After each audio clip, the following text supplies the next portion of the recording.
1, gambaran umum UMKM. Yang pertama yaitu Company Profile. Sukses Apparel merupakan industri kreatif yang bergerak di bidang jasa sablon, manual, dan digital.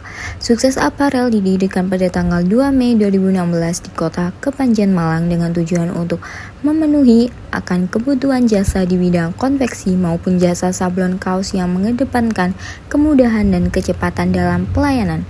Hingga saat ini, Sukses Apparel dikenal di Kepanjen, Jalan Punten, nomor 57A, Banurejo, Kepanjen, Kabupaten Malang, Jawa Timur, sebagai industri dan sablon kaos dengan produk unggulannya yaitu sablon manual dan digital printing. Tidak hanya menyediakan jasa sablon, Sukses Apparel juga menjual beberapa item lainnya seperti string bag, keychain, lanyard, t-shirt, dan hoodie. Kami adalah UMKM dengan banyak penjualan di e-commerce. Pemilik usaha ini adalah Yuda Kusuma Putra dan dibantu oleh istri dan adiknya yaitu Ainun Hikmah Fajri dan Nanda Wahyu Ramadan.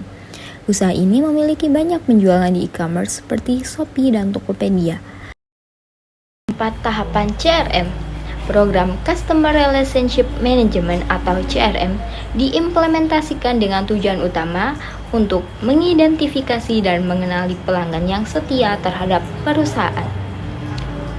Oleh karena itu, kami merancang 4 tahapan dalam CRM, dimulai dari pembentukan database pelanggan, analisis pelanggan, penawaran nilai hingga program loyalitas.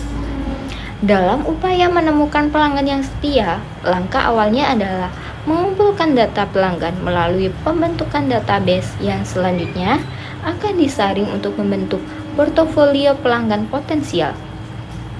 Namun, UMKM Sukses Apparel mengalami kekurangan dalam mengelola keempat tahapan CRM ini. Setelah kami analisa UMKM Sukses Apparel tidak melibatkan diri secara optimal dalam tahap pertama, yaitu pembentukan database pelanggan.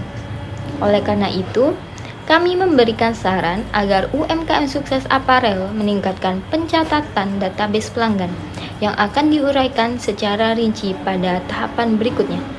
Langkah selanjutnya dalam tahapan CRM adalah menganalisis pelanggan setelah mengkaji lebih lanjut. Kami menyadari bahwa UMKM Sukses Apparel belum mengkaji hal ini dengan detail yang memadai. Kami yakin bahwa analisis yang lebih mendalam akan membantu pihak pengelola menentukan pelanggan potensial dengan lebih efektif. Tahapan yang ketiga yaitu value proposition, mengacu pada manfaat atau nilai yang diberikan oleh perusahaan kepada pelanggannya. Pada penilaian lebih lanjut, kami menemukan bahwa UMKM Sukses Apparel belum sepenuhnya memberikan nilai-nilai yang memadai kepada pelanggan. Untuk memperoleh pemahaman yang lebih mendalam, kami akan menjelaskan secara rinci pada tahap yang ditujukan khusus untuk analisis ini. Terakhir, dalam tahapan CRM yaitu loyalty program yang mencakup program-program yang diberikan perusahaan untuk membangun loyalitas pelanggan. Meskipun kami menemukan beberapa aspek program yang telah diterapkan oleh Sukses Apparel, namun terdapat kekurangan dalam pembuatan dan pemeliharaan database pelanggan. Kali ini kita sudah pada tahap kedua, yaitu segmentasi pasar. Segmentasi pasar pada UMKM Sukses Apparel. Kali ini kita akan membahas segmentasi pasar berdasarkan B2B dan B2C, segmentasi pasar berdasarkan keadaan demografis, geografis, psikografis, dan perilaku. Nah, apa aja? Nah, mari kita bahas. Nah, tujuan segmentasi pasar pada UMKM ini adalah untuk memahami kebutuhan dan preferensi konsumen yang berbeda sehingga perusahaan dapat mengembangkan strategi pemasaran yang lebih efektif. Ada beberapa cara untuk melakukan segmentasi pasar dan hasilnya adalah identifikasi kelompok-kelompok pelanggan yang memiliki kesamaan dalam kebutuhan, perilaku, atau karakteristik lainnya, sehingga ini sangat berpengaruh terhadap pemasaran pada UMKM Sukses Apparel. Segmentasi pasar dari UMKM Sukses Apparel ini terbagi menjadi dua, yaitu B2B dan B2C. Untuk B2B artinya business to business dan B2C artinya business to customer. Customer B2B yaitu industri kreatif dan desain, perusahaan desain grafis atau industri kreatif yang memerlukan jasa sablon kaos untuk produk promosi atau merchandise klien mereka. Hal ini dapat disimpulkan bahwa industri kreatif dan desain adalah customer B2B karena UMKM lain menjual produk dari UMKM sukses aparel. Nah, untuk customer B2C-nya dari UMKM sukses aparel ini adalah semua kalangan dari laki-laki dan perempuan, anak-anak hingga orang dewasa. Nah, untuk yang terakhir, segmentasi pasar berdasarkan keadaan demografis. Setelah kami analisis dan kami kaji, atribut demografis pada UMKM sukses aparel ini dibagi menjadi dua, yaitu general target dan specific target. Untuk general target yaitu terdiri dari perempuan atau laki-laki karena customer dari UMKM ini terpaut jenis kelamin, kalangan menengah ataupun ke bawah, muslim atau non-muslim. Sedangkan untuk specific target terdiri dari remaja usia 13 tahun hingga 20 tahun. Geografis, general targetnya yaitu wilayah Indonesia yang diutamakan, sedangkan untuk spesifik targetnya terdiri dari wilayah Kota Malang dan Kabupaten Kepanjen tentunya. Untuk spesifik psikografis, atribut psikografis memiliki beberapa ciri, yaitu memiliki gaya hidup konsumtif dalam membeli kaos secara berkala, gaya hidup yang mencintai produk-produk lokal dengan positif yang muncul ketika kemunculan merek baru seperti UMKM ini. Sukses Aparel pada perilaku, setelah kami analisa UMKM Sukses Aparel ini memiliki respon customer yang baik. Selain pembeli tidak hanya bisa membeli sebuah kaos dan sablon kaos saja, pembeli juga bisa membeli merchandise lainnya seperti gantungan kunci dan lanyard, dan keunggulannya bisa mendesain sablon dengan keinginan sesuai dari customernya. Respon pada customer juga sangat baik. Tentu ini akan selalu menguntungkan bagi UMKM dan customer pelanggannya. Nah, sekian dari penjelasan segmentasi pasar pada UMKM Sukses Aparel. Di sini saya akan menjelaskan tentang database pelanggan dari UMKM Sukses Aparel. Nah, database pelanggan sendiri adalah kumpulan informasi dari tiap-tiap pelanggan.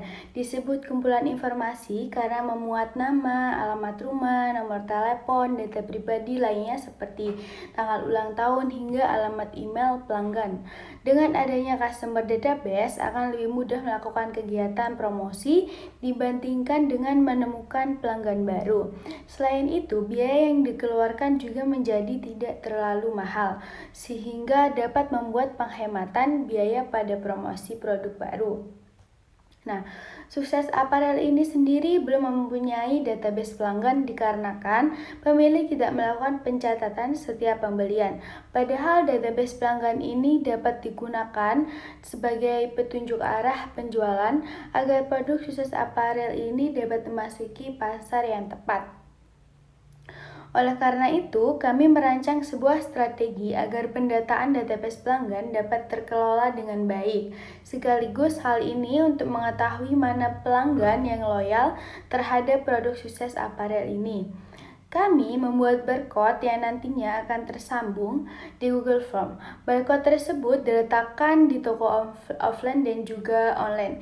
Jadi setiap pembeli yang membeli produk Sukses Aparel ini secara offline bisa langsung meng-scan barcode yang berada di sebelah barcode pembayaran. Sedangkan di toko online seperti Shopee atau Tokopedia, pembeli dapat meng-scan barcode di kartu ucapan terima kasih yang telah disediakan oleh Sukses Aparel di dalam paket produk. Google Form yang kami buat berisi beberapa indikator, yaitu terdiri dari email, jenis kelamin, tipe customer, nama lengkap, tempat tanggal lahir, alamat, nomor HP, lalu profesi, umur, dan juga pertanyaan seperti apakah produk yang kami buat ini menarik, bagaimana pelayanan yang kami berikan, dan berikan saran, masukan, dan kritik tentang produk kami. Itulah database pelanggan yang dapat saya jelaskan dari UMKM Sukses Apparel. Baik, selanjutnya ke tahap yang keempat atau nilai pelanggan. Yang pertama yaitu nilai finansial. Jadi nilai finansial dari UMKM Sukses Apparel ini dapat memberikan nilai finansial kepada pelanggan dengan menyediakan produk berkualitas tinggi dengan harga yang bersaing. Terus yang kedua yaitu nilai fungsional. Untuk nilai fungsional itu yang dimaksudnya penilaian pelanggan yang rasional, karena nilai ini akan dihubungkan dengan fungsi produk dan efisiensi pelanggan, seperti halnya pelayanan cepat, penilaian atas atau persepsi yang mencerminkan biaya bagi pelanggan.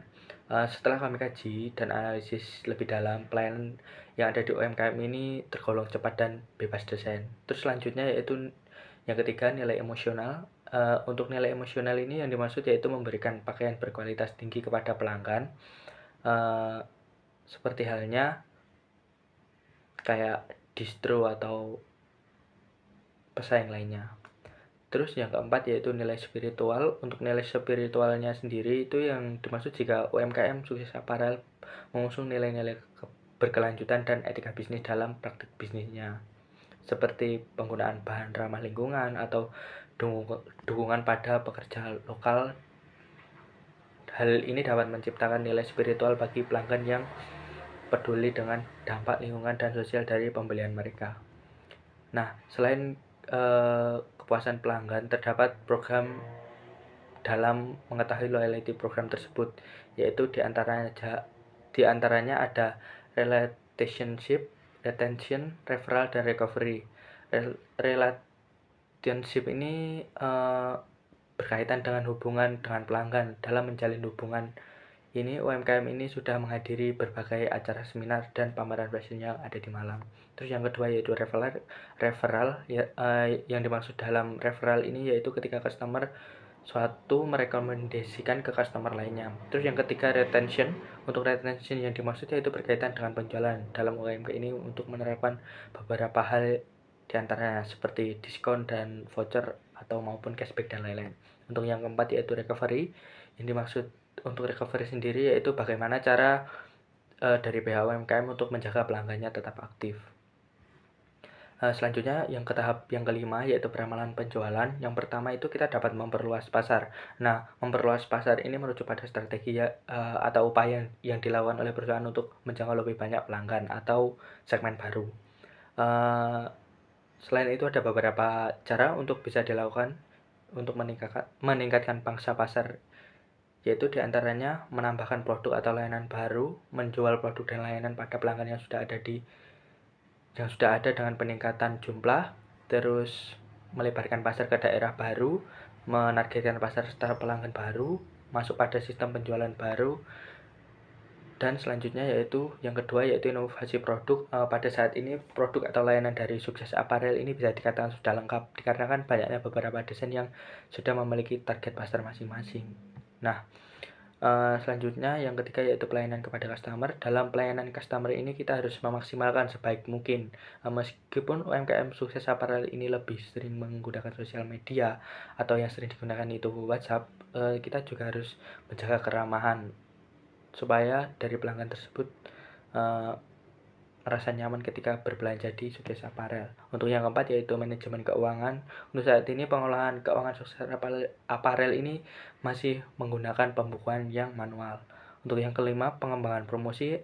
Untuk saat ini promosi yang dilakukan dari Sukses Apparel ini sendiri yaitu promosi yang menarik, dan efektif sekaligus membujuk. Nah, saat ini promosi yang dilakukan Sukses Apparel ini masih belum maksimal karena konten yang dibuat belum menarik dan juga tidak tertata, sehingga tampilan sosial media sebagai sarana promosi belum bisa menarik pelanggan. Terus yang terakhir yaitu offline store. Nah, untuk Sukses Apparel ini di masa mendatang harus menambah cabang karena dari Sukses Apparel yang sudah memiliki offline store itu sendiri.